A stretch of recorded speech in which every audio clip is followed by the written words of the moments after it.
Iran और Israel की जंग सच में थम गई है? क्या अमेरिका ने एक बार फिर दुनिया को तीसरे विश्व युद्ध से बचा लिया? और क्या डोनाल्ड ट्रंप की ये सीज़फायर डिप्लोमेसी सिर्फ एक सोशल मीडिया स्टंट है या इसके पीछे कोई बड़ी डील है?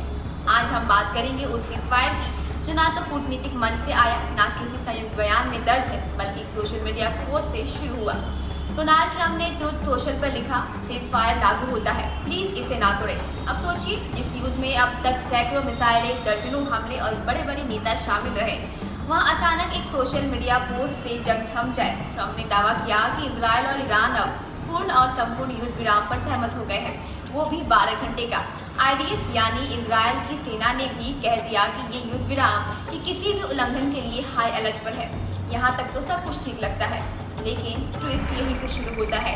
ईरान के विदेश मंत्री अब्बास अघारची ने ट्रंप के दावों को सिरे से खारिज कर दिया। उन्होंने कहा, कोई समझौता नहीं हुआ है और कार्रवाई जारी रहेगी। इतना ही नहीं, ट्रंप के इस ऐलान के चंद घंटे पहले ही ईरान ने अमेरिका के कतर स्थित अल उदीद एयरबेस पर 19 मिसाइलें दाग दी। हैरत की बात यह है कि ईरान ने इस हमले से पहले अमेरिका को अलर्ट भी दे दिया था। ट्रंप ने खुद कहा, ईरान ने हमें पहले ही नोटिस दे दिया था, इसलिए किसी की जान नहीं गई।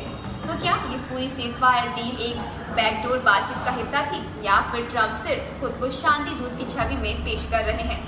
ईरान के सरकारी चैनल ने दावा किया, हमारे सफल हमले के बाद ट्रंप ने भीख मांगकर युद्ध विराम की बात की।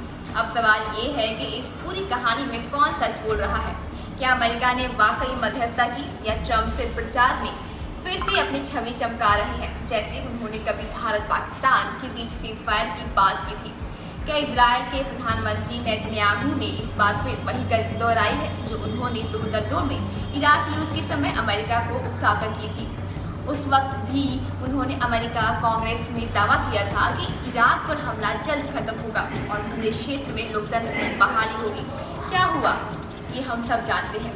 आपको बता दें कि सीज़फायर का ऐलान होने के चंद घंटों के भीतर इजराइल ने ईरान पर हमला बोल दिया है।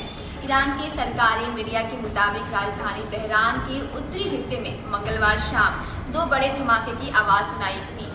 ईरानी सूत्रों का दावा है कि ये धमाके इजरायली हमलों के कारण हुए, जबकि इजराइल का कहना है कि ईरान ने पहले सीज़फायर तोड़ा, इसलिए जवाबी कार्रवाई जरूरी था। इसी बीच डोनाल्ड ट्रंप ने ट्रुथ सोशल पर बड़ा बयान दिया है। उन्होंने लिखा, मैं इजराइल से खुश नहीं हूँ, लेकिन वाकई दुखी हूँ। ट्रंप ने साफ कहा कि उन्होंने खुद नेतन्याहू से फोन पर बात कर ईरान पर हमला ना करने की अपील की थी, लेकिन इजराइल ने ट्रंप की बात नहीं मानी। ट्रंप ने कहा कि इजराइल और ईरान को अब खुद नहीं पता कि वे क्या कर रहे हैं। उधर इजरायली डिफेंस मिनिस्टर का कहना है कि ईरान की तरफ से पहले हमला हुआ, इसलिए हमने तेहरान पर जवाबी स्ट्राइक का आदेश दिया। यानी जिस सीज़फायर को दुनिया ने राहत की सांस की तरह देखा था, वो अब नए हमलों और सियासी बयानबाजी की भेंट चढ़ता दिख रहा है। बताया जा रहा है कि अमेरिका और कतर ने ईरान इजराइल के बीच मध्यस्थता की थी, लेकिन मौजूदा हालात ने इस कोशिश पर भी सवाल खड़े कर दिए हैं। ऐसे ही खबरों के लिए बने रहिए जर्नलिस्ट कैफे के साथ। मैं मोनिशा राय।